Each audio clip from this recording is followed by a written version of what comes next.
Hi friends, welcome to smart Badi. Proverb అంటే సామెత. A heavy purse makes a light heart. A heavy purse అంటే బరువైనటువంటి purse లేదా జేబు మేక్స్ ఏ లైట్ హార్ట్, హృదయాన్ని తేలిక చేస్తుంది. ఇది ఒక సామెత. దీన్ని మనం ఇంగ్లీష్లో సెంటెన్స్లో ఎలా వాడాలో చూద్దాం. ఒక ఎగ్జాంపుల్ తీసుకున్నట్లయితే, now that I have paid off my debts, I feel so much lighter, and it's clear that a heavy purse makes a light heart.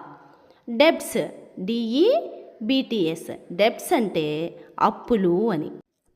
Now that I have paid of my debts. Debts అంటే అప్పులు అని చెప్పుకున్నాం కదా. ఇది ఏ టెన్స్లో ఉంది?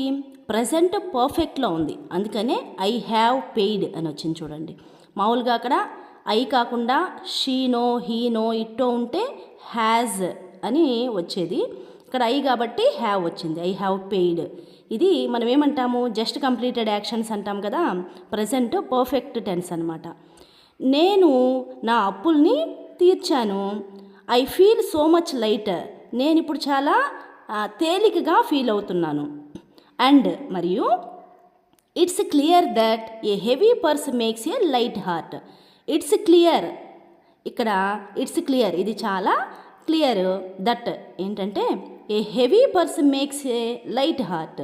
ఇక్కడ that అనేటువంటి కంజంక్షన్ని యూజ్ చేసి it's clear that a heavy purse makes a light heart. ఒక బరువైనటువంటి పర్సు మన హృదయాన్ని తేలిక చేస్తుంది అని చెప్పి ఈ రెండు సెంటెన్సెస్ని దట్ అనేటువంటి కంజంక్షన్ యూజ్ చేసి ఇక్కడ కలపడం జరిగింది. ఇంకొక ఎగ్జాంపుల్ కనుక మనం చూసినట్లయితే, having enough savings in the bank. బ్యాంకులో ఎనఫ్ సేవింగ్స్ అంటే తగినటువంటి సేవింగ్స్ని హ్యావింగ్ కలిగి ఉండడము really takes A weight of my mind. నిజంగా నా మైండ్లో ఉండేటువంటి నా పైన ఉండేటువంటి ఆ భారాన్ని తొలగిస్తుంది. Truly A heavy purse makes a light heart. నిజంగా ఒక బరువైనటువంటి పర్సు హృదయాన్ని తేలిక చేస్తుంది. అంటే ఫినాన్షియల్ స్టెబిలిటీ అనేది మన మనస్సుని తేలిక చేస్తుంది. అంటే మన మీద ఎక్కువ బర్డన్స్ పడకుండా చేస్తుంది అనేటువంటి సెన్స్లో దీన్ని వాడచ్చు. Thank you friends. Please subscribe to my channel. Thank you all.